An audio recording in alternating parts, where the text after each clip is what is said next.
إياك نعبد وإياك نستعين اهدنا الصراط المستقيم صراط الذين أنعمت عليهم غير المغضوب عليهم ولا الضالين.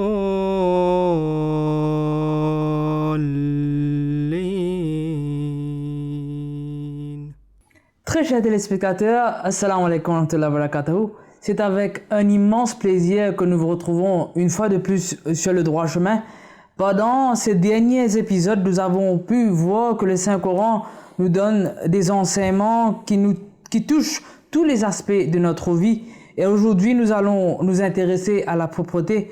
Pour ce faire, nous accueillons avec nous Murabbi Noor Mohamed Tourabali et Murabbi Shamim Jamal Ahmed Sahib. Assalamu alaikum wa rahmatullahi wa barakatuh. Wa alaykum salam wa rahmatullah. Sans plus tarder, nous allons voir un peu ce que le Saint-Coran nous dit à propos de la propreté.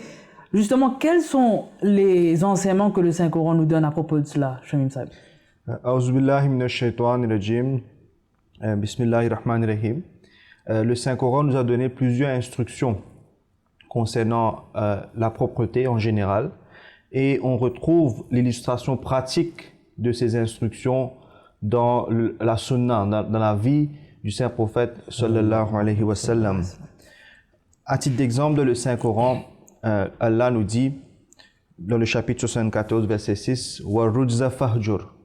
En adressant au Saint-Prophète sallallahu alayhi wa sallam, Allah lui donne cette instruction que tu dois abandonner, délaisser tout type d'impureté.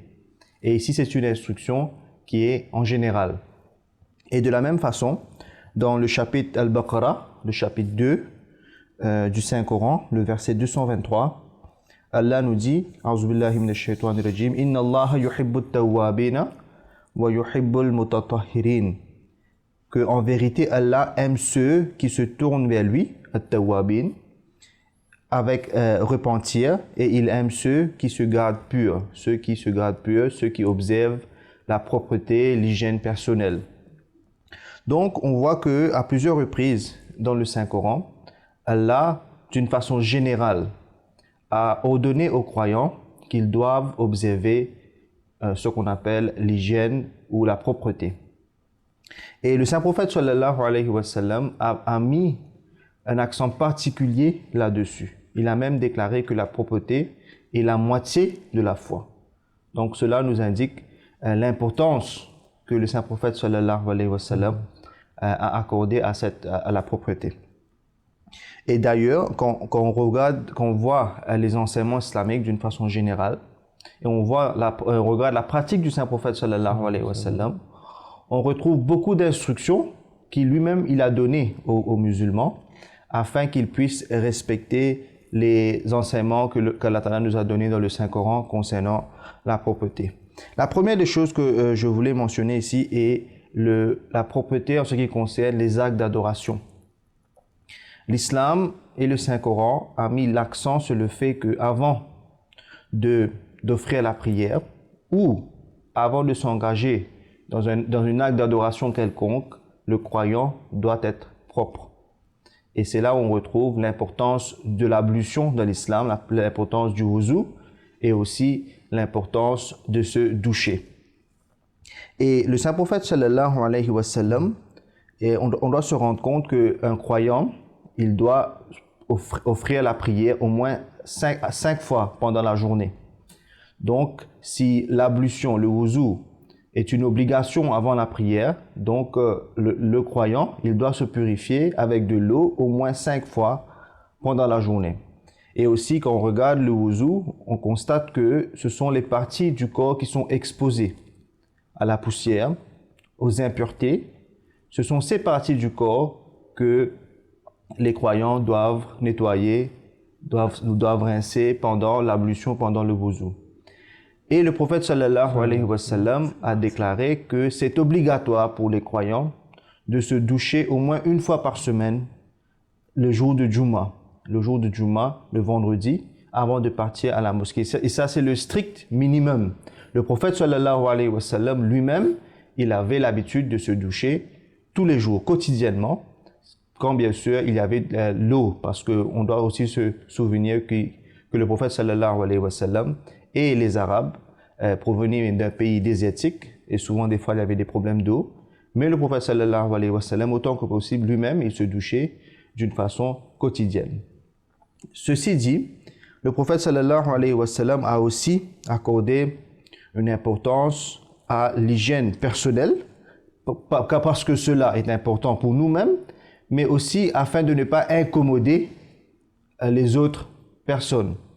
À titre d'exemple, le prophète sallallahu alayhi wa sallam a dit, quand nous partons vers la mosquée, on ne doit pas consommer des aliments qui peuvent donner des odeurs, et ces odeurs seront une source de gêne pour les autres fidèles qui sont venus à la mosquée. Et de la même façon, c'est la raison pour laquelle le prophète sallallahu alayhi wa sallam a donné cette instruction formelle que les musulmans doivent se doucher le vendredi et aussi le jour de Eid, parce que ces deux jours, les vendredis et le jour de Eid, les gens vont se rassembler en grand nombre dans une place. Et si là, les gens, les fidèles, ne vont pas respecter les normes d'hygiène, les normes de propreté, l'environnement de cette place ne sera pas sain, ne sera pas propice pour l'adoration d'Allah. Ça va gâcher la sanctité même. Exactement, de la mosquée et ou de la place qui a été désignée pour l'adoration.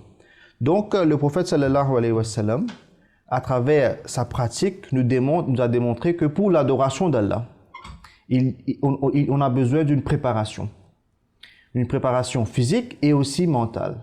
Et c'est la raison pour laquelle il nous a enseigné qu'on doit faire l'ablution ou on doit se doucher dans certains cas avant de soit partir pour la salat ou la récitation du Saint-Coran. Concernant la récitation du Saint-Coran, Allah lui-même nous a dit dans le Saint-Coran que la yamassuhu illa al-mutahharun. Ce sont seulement les gens qui font des efforts pour se purifier physiquement et moralement, et par conséquent, Allah va les purifier. Ce sont ces gens qui peuvent comprendre vraiment les enseignements de ce livre. Donc, on voit qu'à plusieurs reprises, dans plusieurs aspects de notre vie, l'islam, le Saint-Coran et le Saint-Prophète sallallahu alayhi wa sallam a mis l'accent sur la propreté et l'hygiène personnelle. Parmi les traditions du Saint-Prophète sallallahu alayhi wa sallam, on constate que parmi les raisons les plus importantes que le Saint-Prophète sallallahu alayhi wa sallam a été envoyé par Allah, c'est pour prendre l'être humain de l'état qui est naturel, c'est-à-dire l'état le plus bas qui existe, pour le faire devenir des personnes qui adorent Allah Ta'ala, qui vont créer un lien avec Allah Ta'ala. Donc, dans ce procès, il y a différentes étapes que les êtres humains doivent passer. Par exemple, pour nous purifier de nos péchés, de nos manquements, Allah Ta'ala, à travers le Saint-Prophète sallallahu alayhi wa sallam, nous a enseigné les 5 prières quotidiennes.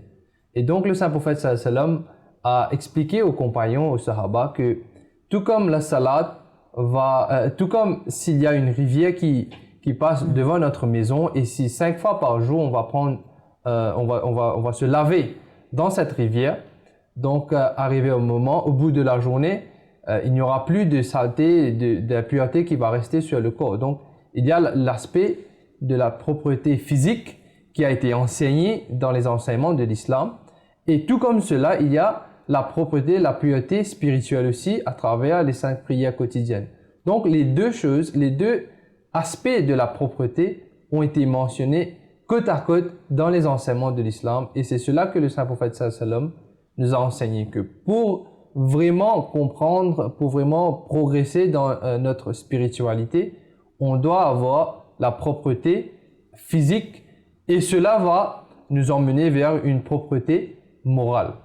Qu'Inch'Allah, ça va nous emmener vers notre spiritualité. D'ailleurs, c'est ça qui a été mentionné dans le verset que je viens de réciter, que « Inna Allah yuhibbu tawwabin ». Ici, « at-tawwabin », référence est faite à la propreté spirituelle, à la propreté morale, ceux qui se répandent des impuretés spirituelles et morales. Inna Allah yuhibbu tawwabin wa yuhibbu al-mutatahhirin. Et al-mutatahhirin, ici, référence est faite à la propreté physique. Comme nous le savons bien de mentionner, les deux ont été mentionnés côte à côte dans ce verset du Saint-Coran. Donc, l'ablution, si on le fait 5 fois par jour, comme il est prescrit, c'est un des plus grands moyens pour nous garder propres, même à long terme, tout le long de la journée même. Et dans le Saint-Coran, on voit on parle de la propreté, on parle aussi de l'hygiène, comme Shaim Saheb a mentionné. Mener une vie saine est aussi très importante. C'est probablement pour la même raison que le Saint-Coran met autant d'emphase sur ce qu'on mange. Nour Saheb, comment est-ce que ce qu'on consomme peut affecter le corps et les valeurs morales en même temps? Concernant l'aspect de l'hygiène, c'est aussi bon à noter que tous les prophètes qu'Allah Ta'ala a envoyés vers l'être humain, vers les différents peuples à travers le temps, tous les prophètes indistinctement ont enseigné la propreté, l'hygiène, d'après les différentes cultures et les peuples vers lesquels ils ont été envoyés. Donc, avec le progrès qui a été fait dans les civilisations, on constate que les enseignements des prophètes ont continué à progresser pour arriver avec l'avènement du saint prophète sallallahu alayhi wa sallam, le sceau des prophètes sallallahu alayhi wa sallam, qui est venu avec l'enseignement qui est parfait pour vraiment compléter les enseignements que les prophètes antérieurs ont mentionnés. Par exemple, l'aspect d'hygiène dans notre nourriture, dans nos aliments, ça a été mentionné dans les religions antérieures aussi. Mais avec une telle clarté et des précisions qui ont été mentionnées dans le Saint-Coran, ça, c'est quelque chose qui est unique. Par exemple, dans les autres livres sacrés, ça a été mentionné que la chair du porc est interdite. Et il y a d'autres types de chair qui sont interdits. Mais la raison pour laquelle ça a été interdit n'est pas aussi clairement mentionnée comme dans le Saint-Coran. Par exemple, dans le chapitre 5 du Saint-Coran, Surah Al-Maïda, Allah Ta'ala nous explique que vous sont interdits la chair de tout animal de mort naturel, mort de mort naturel, et le sang et la chair du porc. Donc, il y a une liste des aliments qui sont interdits, et surtout, il a été mentionné ici la chair du porc. Mais Allah Ta'ala nous dit que tout cela a été fait pour l'être humain, pour le progrès de l'être humain. Donc ça a été mentionné il y a plus de 1500 ans de cela, à travers le Saint-Coran. Mais c'est avec le temps, avec les recherches, que la science nous explique maintenant quels sont les aspects néfastes de ces types de nourriture que Allah Ta'ala a clairement interdit il y a tant d'années de cela. Qui sont devenus clairs maintenant grâce aux inventions récentes. C'est seulement maintenant qu'on comprend l'aspect scientifique de ces interdictions. Parce que Allah Ta'ala de Saint-Coran nous dit que ces interdictions, il y a deux aspects négatifs ou positifs sur l'être humain. Concernant la nourriture, il y a toujours deux aspects. Il y a l'aspect physique, qui est directement lié avec notre corps. La santé physique. La santé physique. Et il y a l'aspect spirituel. Même la nourriture qu'on est en train de consommer, il y a l'aspect direct sur notre morale et sur notre spiritualité. Parce que dans les enseignements de l'islam, c'est très clairement expliqué qu'il y a l'aspect naturel, l'aspect physique, qui va procéder vers l'aspect moral, qui va ensuite progresser pour arriver vers l'étape spirituelle. Donc, si l'aspect naturel, l'aspect physique n'est pas réglementé correctement, donc le reste ne va pas être correctement arrivé, surtout pour l'aspect moral et l'aspect spirituel. Concernant la chair de porc ou les chairs qui sont interdites, les viandes qui sont interdites dans les différentes religions et surtout l'islam, il y a la chair de porc. Donc, maintenant, il y a les recherches scientifiques qui nous disent qu'il y a des virus qui sont vivants dans la chair du porc et dans le sang de cet animal. Donc, même après avoir égorgé cet animal, les virus, les bactéries qui sont présentes dans cette chair va toujours être néfaste sur la santé physique de l'être humain. Par exemple, il y a le ver, il y a un type de ver qui est vivant dans ce sang. Et Même après avoir égorgé l'animal. même après la mort de cet animal, ce ver va entrer dans notre corps si on va consommer cette chair. Et maintenant, il y a un virus de grippe porcine qui est très commun de nos jours parce que la consommation de cette chair est devenue très commune à travers les différents peuples qui existent aujourd'hui. En sus de cela, il y a aussi les scientifiques qui nous expliquent que la chair de porc contient un taux élevé de graisse. Donc, un taux élevé de graisse va naturellement nous amener vers des problèmes cardiaques. Et cela va nous amener vers les crises cardiaques et les attaques que ça va nuire directement à notre santé. Quelqu'un qui n'est pas en bonne santé d'abord, pour lui, ça va être quelque chose de difficile. Donc, pour la société, pour la famille, il va être un handicap pour tout le monde qui est autour de lui. Ça, ce sont les choses physiques. Mais concernant l'aspect spirituel, c'est très clair que cet animal qui consomme des choses qui sont malpropres va avoir un effet sur les personnes qui sont en train de les consommer. Par exemple, il y a un effet direct sur la chasteté de l'homme. Ceux qui consomment la chair de porc, on constate que leur chasteté n'est pas au même niveau que quelqu'un qui consomme des aliments, de la nourriture qui sont purs, qui sont permis par les différentes religions. Ces gens-là aussi, ils ne sont pas humbles. Ils ont un problème dans l'honnêteté, l'intégrité, etc. Donc, le moral aussi est affecté seulement à cause du consommation de ces nourritures. Et cela est très clair parce que on voit que ceux qui consomment de la chair sont différents avec les gens qui consomment seulement des légumes. Donc, l'effet est déjà très clair. De nos jours, on comprend assez facilement les effets que la nourriture a sur notre corps et sur notre aspect moral et spirituel. Donc, un animal qui consomme des choses qui ne sont pas pures, qui n'est pas propre, a un effet néfaste directement sur notre corps physique et notre aspect spirituel. Nous, Seb, d'ailleurs, Hazrat Masih Maud alayhi salam, le Messie promis, a clairement expliqué que non seulement le porc, le cochon consomme des aliments qui n'est pas propres, mais aussi les habitudes du cochon se démarquent complètement des autres animaux. Souvent, le cochon démontre de telles habitudes qu'on ne voit pas dans les autres animaux.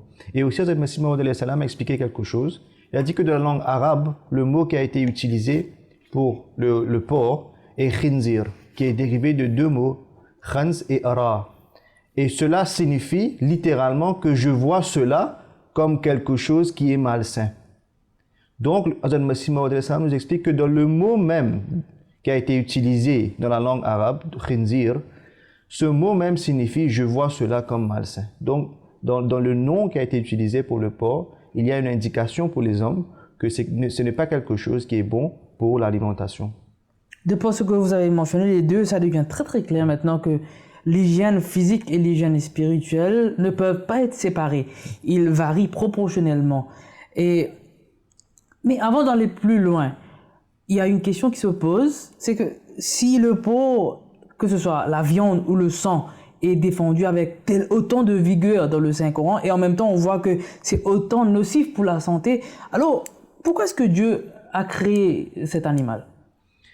Allah est Hakim, Allah est celui qui agit avec sagesse. Pourquoi Allah va créer quelque chose sans objectif quelconque, sans but? Ce n'est pas logique que Allah va créer un animal sans aucun but spécifique. Hazrat Muslim Maud a longuement expliqué ceci dans son Tafsir Kabir. Il explique que tous les animaux et toutes les plantes que Allah a créées ces animaux et ces plantes pour des buts spécifiques et pas seulement pour l'alimentation. Bien sûr, il y a une partie des animaux qu'Allah a créés, une partie des plantes qu'Allah a créées pour l'alimentation, afin que l'homme puisse manger ces choses, consommer ces choses. Mais cela ne signifie pas que toutes les choses qui ont été créées ont été créées pour la consommation. Donc, par exemple, à titre d'exemple, si on regarde les plantes, il y a des plantes, les légumes et les fruits qui ont été créés par Allah pour la consommation. Mais il y a d'autres plantes qui ne sont pas pour la consommation. À titre d'exemple, le coton. Le coton est quelque chose qui est utilisé par l'homme, qui est extrêmement bénéfique pour l'homme. Mais ce n'est pas une plante qui est pour l'alimentation, pour la consommation. Et la même chose s'applique dans le monde animal. Il y a des animaux qu'Allah a créés pour l'alimentation, afin qu'on puisse les consommer, mais il y a aussi des animaux qu'Allah a créés pour d'autres buts. À titre d'exemple, Hazrat Tahir Ahmad, rahimahullah, dans son livre Revelation, Rationality, Knowledge and Truth, Huzur a expliqué l'importance des moustiques. On peut voir les moustiques comme une nuisance, une créature qui n'a pas de but, mais Huzur a expliqué que Allah a mentionné les moustiques comme une référence dans le Saint-Coran, qu'il faut voir la création des moustiques. Et ensuite, Hazrat Tahir Ahmad rahimahullah nous a expliqué qu'à travers les recherches scientifiques, on voit que les moustiques jouent un rôle extrêmement important dans le développement du système immunitaire de l'homme. Sans les moustiques, qui, comme on sait, sont ceux qui transportent les virus, l'homme sera extrêmement fragile. Et ce sont les moustiques qui ils ont un rôle très important dans le développement de notre système immunitaire. Donc, on voit ici que les moustiques, bien évidemment, Allah n'a pas créé les moustiques afin qu'on puisse les consommer. Donc, de la même chose, on va voir qu'il y a plusieurs animaux qu'Allah a créés qui ne sont pas nécessairement pour la consommation. Mais ces animaux jouent un rôle important afin de maintenir l'équilibre dans l'écologie en général. Comme on sait, toutes les créatures qui se trouvent dans la terre, se trouvent sur la terre, ils sont liés dans le système écologique et tous les animaux, l'homme inclus et les autres animaux, ont un rôle spécifique à jouer dans ce système. Et ce n'est pas nécessairement pour la consommation. En ce qui concerne le porc, de nos jours, on constate que l'insuline du porc est utilisée pour le traitement du diabète. Et aussi, le porc a son rôle dans le système écologique. Donc, ce n'est pas juste de dire que Allah a créé cet animal sans aucun but. Comme je viens d'expliquer, il y a plusieurs buts, plusieurs objectifs pour lesquels Allah a créé différentes créatures et ce n'est pas nécessairement pour la consommation de l'homme. Jazakallah, donc même le porc a ses utilités, peut-être pas dans l'alimentation de l'homme, mais définitivement dans des autres aspects. Nous le savons, nous allons prendre un autre aspect de la propreté. De nos jours, on voit qu'il y a plusieurs ONG qui militent pour la préservation de l'environnement. À propos de cela, qu'en dit le Saint-Coran?